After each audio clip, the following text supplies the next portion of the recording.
السلام علیکم ورحمۃ اللہ وبرکاتہ۔ تیمم کا مسنون اور مستحب طریقہ، تیمم کیسا کرنا چاہیے اس کا طریقہ۔ تو فرماتے ہیں کہ جو شخص تیمم کرنا چاہے وہ اپنی آستین چڑھا لے اور بسم اللہ الرحمن الرحیم پڑھ کر نماز اور دوسری عبادتیں کے درست ہونے کی نیت کے ساتھ اپنی دونوں ہتھیلیوں کو پاک مٹی پر انگلیوں کو کشادہ کر کے اپنے ہاتھ آگے پیچھے کرے مٹی پر، اور پھر ہاتھوں کو اٹھا کر ان ہاتھوں پر لگی مٹی جھاڑ ڈالے، پھر دونوں ہتھیلیوں سے اپنے منہ پر یعنی چہرے پر مسح کرے، اس طرح کہ چہرے پر کوئی ایسی جگہ باقی نہ رہے جہاں تک یہ ہاتھ نہ پہنچے۔ اب ایک اور پھر اسی طرح پھر دوبارہ دونوں ہتھیلیوں کو مٹی میں مارے اور وہاں پر رگڑے، اور پھر ان ہاتھوں سے مٹی جھاڑ دے، اور بائیں ہاتھ کی 3 انگلیاں کون سی سوائے کلمہ شہادت والی اور انگوٹھے کے داہنے ہاتھ کی انگلیوں کے سرے پر پشت کی جانب رکھ کر کہنیوں تک کھینچ لائے، اس طرح کہ بائیں ہاتھ کی ہتھیلی بھی لگ جائے اور کوہنیوں کا مسح بھی ہو جائے۔ پھر باقی انگلیوں کو اور ہاتھ کی ہتھیلی کو دوسری جانب رکھ کر انگلیوں تک کھینچا جائے، اسی طرح بائیں ہاتھ کا بھی مسح کر دے، تو یہ تیمم کا طریقہ مکمل ہو گیا۔ لیکن ایک بات یاد رہے کہ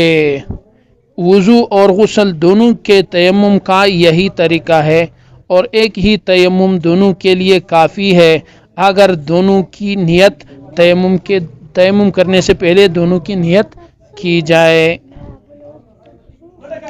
اب ایک آدمی نے تو تیمم بنایا، اور اب اس تیمم سے فرض نفل نمازوں میں سے جو چاہے یہ تیمم کرنے والا اس سے پڑھ سکتے ہیں۔ تو کتاب کی تعریف سے پوری بات واضح نہ ہونے کی وجہ سے مصنف صاحب کہتے ہیں میں نے واضح طور پر راستے کو اختیار کیا اور آپ کے سامنے بیان کر دیا۔ یہ ہے وہ طریقہ جس کے ذریعے تیمم کا جو مستحب اور مسنون طریقہ ہے وہ طریقہ مصنف صاحب نے آپ کے سامنے رکھا، اور اس کے فوائد بھی بتائے کہ اب اس کے ذریعے اب فرض نفل نمازوں میں سے جو چاہے آپ پڑھ سکتے ہیں، اور وضو اور غسل اگر آپ پر لازم ہو تو دونوں کے لیے یہ تیمم کافی ہے۔ شرط یہ ہے کہ آپ نیت یہ کرے کہ مجھ پر جو غسل ہے اس کے بدلے میں تیمم کروں گا، یا وضو ہے اس کے بدلے میں کروں گا، تو یہ اس کے لیے کافی اور شافی رہے گا۔ اور آخر میں پڑھیں گے نواقض التیمم،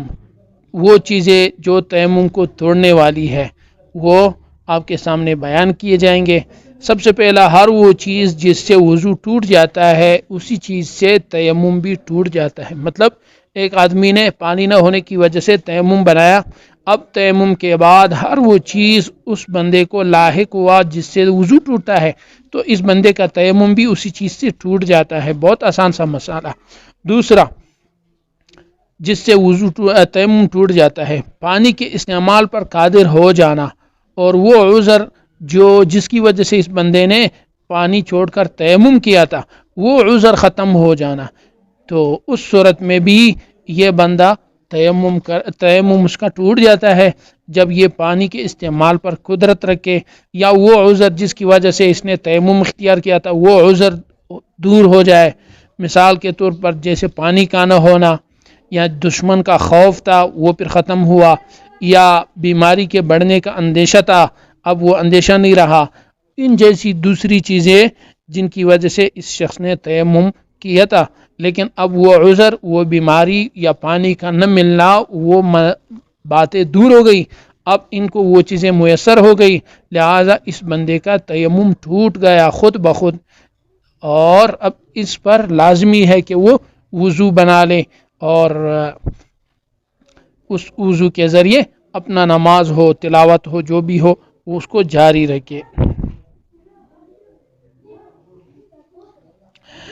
اسی پر آج اکتفا کرتے ہیں اور انشاءاللہ مزید تفصیل اگلے سبق میں. السلام علیکم ورحمۃ اللہ.